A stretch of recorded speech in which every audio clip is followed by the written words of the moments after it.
Léonard réalise l'homme de Vitruve dans les années 1490, pendant son premier séjour dans la ville de Milan. Il s'intéresse à cette époque beaucoup à l'architecture. Il a été formé à l'architecture, notamment dans l'atelier de Verrocchio.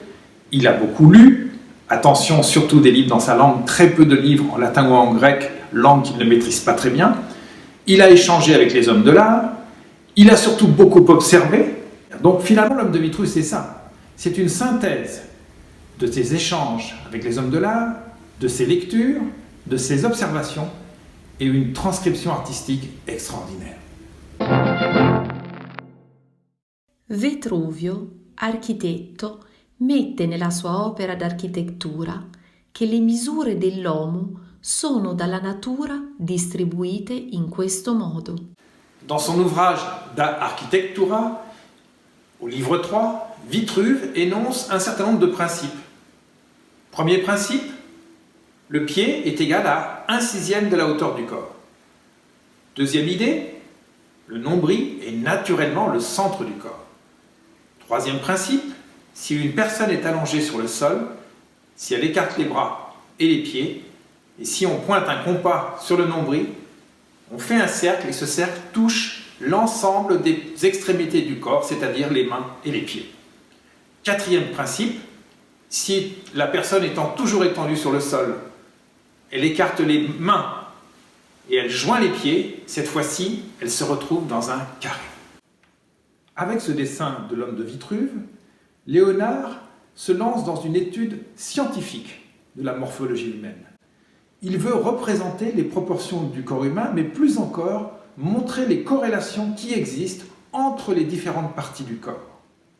Cioè che 4 diti fa un palmo e 4 palmi fa un pied, 6 palmi fa un cubito, 4 cubiti fa un uomo, e 4 cubiti fa un passo, e 24 palmi fa un uomo.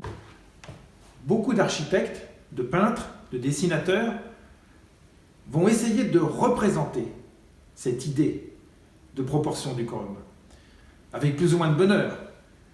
Jacopo, Martini et bien d'autres, notamment celui-là, où on voit bien que, je ne sais pas si cet homme fait l'homme de Vitruve, mais je pense qu'il va plutôt se faire une déchirure musculaire. Et par ailleurs, si vous regardez les pieds, ils sont largement dimensionnés. Vous voyez bien que ce dessin ne marche pas, comme tous les autres dessins, il leur manque quelque chose. Et Léonard va trouver la solution. En fait, Léonard va trouver la solution à 2 problèmes.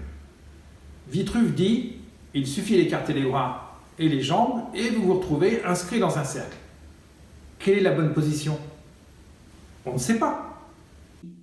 Se tu apri tanto le gambe che tu cali da capo 1/14 di tua altezza e apri e alza tanto le braccia che con le lunge dita tu tocchi la linea della sommità del capo, sappi che il centro dell'estremità delle aperte membra fia il bellico. Léonard va corriger Vitruve sur ce point.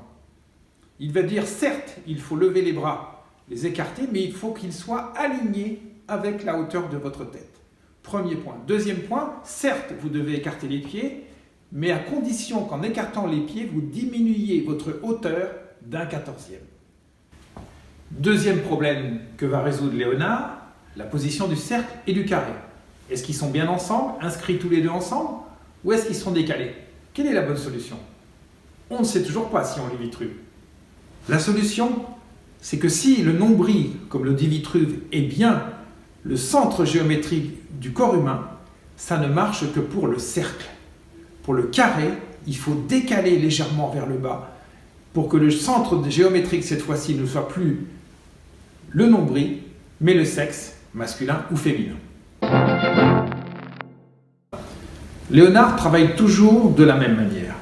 Quand il veut représenter le cheval de la statue équestre de Francesco Sforza, eh bien, il va prendre des mensurations de chevaux. Et ensuite, il passe à l'exécution. Mais quand il passe à l'exécution, il laisse travailler et s'exprimer sa dimension artistique. Et il ne suit pas forcément les relevés qu'il a fait par ailleurs.